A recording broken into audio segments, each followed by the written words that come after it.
Welcome back to my channel Prakash Sarangar. आज की खबर आपको बता देते हैं, मध्य प्रदेश का बॉस किसी के कहने में नहीं होना चाहिए। इसलिए मध्य प्रदेश के मुख्यमंत्री श्री शिवराज सिंह चौहान के लिए जो पूर्व मुख्यमंत्री थे उनकी की गई घोषणाओं को पूरा करवाना चाहिए। जिस तरह से आपको बता देते हैं कि मध्य प्रदेश में कई कर्मचारी और कई अधिकारी दूसरों के कहने में रहते हैं, इसलिए सफलता दूसरों के कदम में चूम चूम कर नहीं लेना चाहिए, अपने कदमों पर कार्य करना चाहिए। वहीं मध्य प्रदेश के अतिथि शिक्षकों ने एक बड़ा उच्च स्तरीय कार्य किया है, जिसमें आपको बता देते हैं हरदा जिले के अतिथि शिक्षकों ने कहा है कि जल सत्याग्रह आंदोलन जब तक चलेगा जब तक मध्य प्रदेश के अतिथि शिक्षकों का नियमितीकरण नहीं हो जाता। वहीं आपको बता देते हैं कि मध्य प्रदेश के अतिथि शिक्षक पिछले कई बार से धरना प्रदर्शन आंदोलन कर रहे हैं, किंतु अभी तक उन्हें सफलता नहीं मिली है और कितनी बार ज्ञापन सौंप चुके हैं, फिर भी वर्तमान मुख्यमंत्री श्री मोहन यादव जी ने अभी तक कोई निर्णय नहीं लिया है।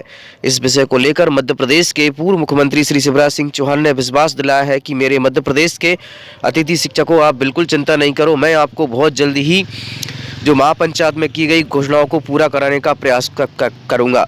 इस विषय को लेकर मध्य प्रदेश में हलचल मची हुई है। वहीं आपको बता देते हैं मध्य प्रदेश के अतिथि शिक्षकों को पिछले 4 माह से वेतन प्राप्त नहीं हो पाया है। और वहीं आपको बता देते हैं लाडली बहना जैसी योजनाओं को 10 तारीख को पैसा उनके खातों में ट्रांसफर किया जा रहा है। ऐसी स्थिति में मध्य प्रदेश की जनता यह चाहती है कि मध्य प्रदेश के बेरोजगार युवाओं को रोजगार मिले। इसी को लेकर आपको बता देते हैं मध्य प्रदेश में पूर्व मुख्यमंत्री श्री शिवराज सिंह चौहान की घोषणाएं अधूरी रह गई और इस अधूरी होने के कारण मध्य प्रदेश आज गर्त में चला गया। इस कारण से अब वर्तमान मुख्यमंत्री सीएम मोहन यादव जी बता रहे हैं कि मध्य प्रदेश में बहुत ही कर्ज हो चुका है। इस कारण से कर्ज होने के कारण इस मध्य प्रदेश की पब्लिक को खुश नहीं रखा जा रहा है। इस कारण से वर्तमान मुख्यमंत्री मोहन यादव जी ने बताया है कि हम बहुत जल्द ही अच्छा प्रयास करेंगे, जिस कारण से मध्य प्रदेश की जनता को खुश रख सकें। और ऐसी स्थिति में आपको बता देते हैं कि प्रदेश की जनसंख्या जो भी है मध्य प्रदेश के पूर्व मुख्यमंत्री श्री शिवराज सिंह चौहान को भगवान की तरह देख रही है। अब देखते हैं कि वर्तमान मुख्यमंत्री मोहन यादव इन अतिथि शिक्षकों को भला कब तक करेंगे। और इधर 16 अप्रैल को लोकसभा चुनाव प्रारंभ किए जाएंगे, फिर से चुनाव मध्य प्रदेश में संपन्न किए जाएंगे। इनकी तारीख की घोषणाएं भी कर दी गई हैं। ऐसी स्थिति में बता देते हैं कि मध्य प्रदेश के पूर्व मुख्यमंत्री श्री शिवराज सिंह चौहान और पूर्व मुख्यमंत्री श्री कमलनाथ की मिली जुली सरकार होने के कारण मध्य प्रदेश के कई लोगों का भविष्य अंधकार में चला गया। इस कारण से मध्य प्रदेश आज बेरोजगारी के दूसरे नंबर पर आता है। रोजगार की बात करें तो मध्य प्रदेश में परीक्षाएं संपन्न होती हैं 6-7 साल में, 2-3 साल में उनका रिजल्ट आता है और भर्तियां 11-15 साल में होती हैं। यानी कि आपको बता देते हैं कि रोजगार के नाम पर मध्य प्रदेश में कुछ भी नहीं हो पा रहा है। ऐसी स्थिति में मध्य प्रदेश के अतिथि शिक्षकों ने 2 सितंबर 2023 को भोपाल के शाहजहानी पार्क के स्थान पर लाल परेड ग्राउंड में जो महापंचायत की गई थी उसमें अतिथि शिक्षकों ने धरना प्रदर्शन किया था और महापंचायत भी शिवराज सिंह चौहान के द्वारा बुलाई गई थी।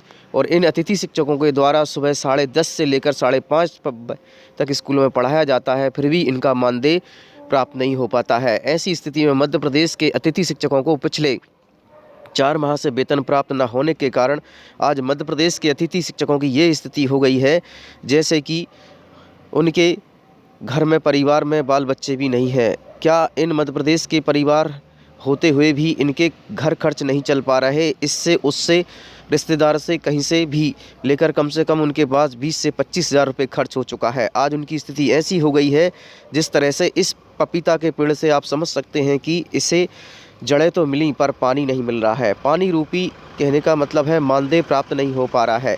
क्या ऐसे मध्य प्रदेश में सरकारों का होना जरूरी है जो प्रदेश की जनसंख्या को खुश नहीं रख पा रही है? ऐसी स्थिति में मध्य प्रदेश के हमारे पूर्व सतना के जिला अध्यक्ष हमारे श्री शंभू भैया के द्वारा 2018 में जो मानदेय बढ़ा गया था उसके बाद अब मध्य प्रदेश के अतिथि शिक्षकों को मात्र अक्टूबर माह, और इस कारण से आपको बता देते हैं मध्य प्रदेश के अतिथि शिक्षकों की स्थिति दयनीय होती चली गई, जिसमें मध्य प्रदेश के सतना जिले के हमारे प्रदेश अध्यक्ष श्री शंभू चरण के द्वारा यह आदेश जारी करवाया गया कि 2018 में सभी अतिथि शिक्षकों को 1-1 तारीख से आवंटन और वेतन मिलता रहा, किंतु अब मध्य प्रदेश के अतिथि शिक्षकों को चने के झाड़ पर चढ़ा दिया गया, जिनकी तनख्वाहें अभी तक मध्य प्रदेश के 4 माह से प्राप्त नहीं हो पाया। ऐसी स्थिति में आपको बता देते हैं मध्य प्रदेश के पूर्व मुख्यमंत्री श्री शिवराज सिंह चौहान की घोषणाएं कागजात रूपी में समट गई और इस कारण से आपको बता देते हैं इन्हीं के कारण मध्य प्रदेश के पूर्व मुख्यमंत्री श्री शिवराज सिंह चौहान ने 2 सितंबर 2023 को लाल परेड ग्राउंड में एक बड़ा महान आंदोलन किया, जिसमें मध्य प्रदेश के मुखिया श्री शिवराज सिंह चौहान ने बड़ी बड़ी घोषणाएं कर डाली। इसमें मध्य प्रदेश के अतिथि शिक्षकों को वर्ग 1 की यानी कि 9,000 के स्थान पर 18,000 और वर्ग 2 में 7,000 के स्थान पर 14,000 और वहीं 5,000 के स्थान पर 10,000 अतिथि शिक्षकों को उनके खाते में डाला जाएगा और एक तारीख फिक्स करी गई। साथ ही उन्होंने 25% आरक्षण के साथ 50% का आरक्षण दिया और मध्य प्रदेश के अतिथि शिक्षकों को विभागीय परीक्षा लेकर उन्हें नियमित करने के आदेश भी जारी कराए गए। किंतु आपको बता देते हैं कि मध्य प्रदेश के मुख्यमंत्री श्री शिवराज सिंह चौहान की सरकार की कागजों में कार्रवाई सिमट गई। इस कारण मध्य प्रदेश के पूर्व मुख्यमंत्री श्री शिवराज सिंह चौहान की कैबिनेट का महत्वपूर्ण निर्णय पूरे नहीं हो पाए। इस कारण से मध्य प्रदेश में चुनाव हुए। चुनाव के कारण मध्य प्रदेश की वर्तमान सरकार बीजेपी तो रही, किंतु मुख्यमंत्री चेंज होते चले गए और इस मुख्यमंत्री के बाद हमारे मोहन यादव जी आए। क्या इन घोषणाओं को पूरा करेंगे? इससे कि पहले मध्य प्रदेश पूर्व मुख्यमंत्री की घोषणाओं का पूरा उन लोगों का वीडियो आप देखिए। अभी अलग अलग पीरियड के अनुसार आपको मानदेय देने की व्यवस्था है।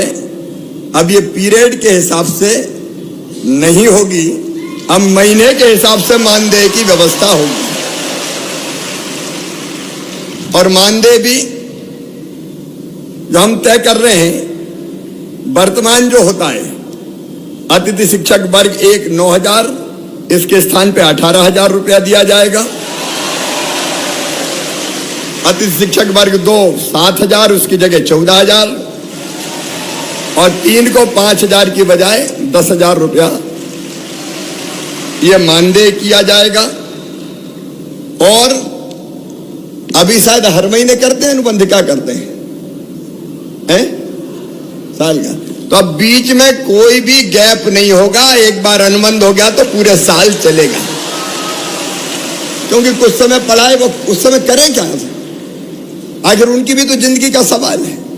और इसलिए एक बार अनुबंध का मतलब साल भर उनकी सेवाएं चलेंगी।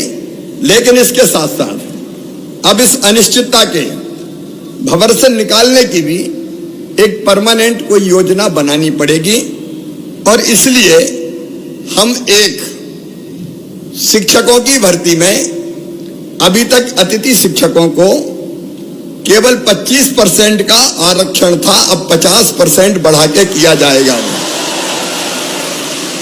क्योंकि जो पढ़ा रहे हैं, जो अनुभवी है, वर्षों का व्यवहारिक ज्ञान जिनको है, अगर वो भर्ती होंगे तो मैं समझता हूं कि वो बेहतर ढंग से बच्चों को पढ़ा सकेंगे, बेहतर ढंग से बच्चों को पढ़ा सकेंगे।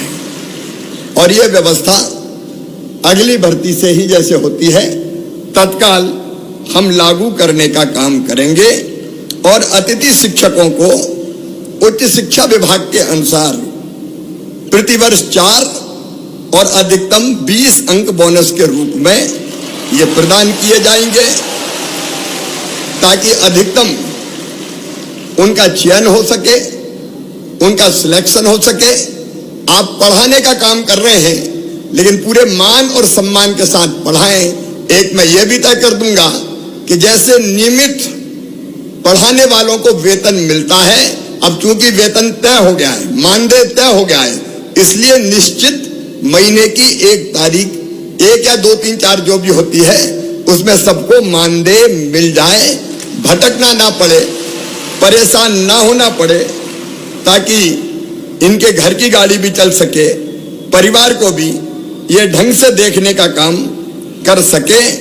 और एक मैं गुरुजियों की तरह एक योजना बनाऊंगा कि जिसमें पात्रता परीक्षा लेके भी हम अतिथि शिक्षकों को नियमित करने की दिशा में आगे बढ़ सकें।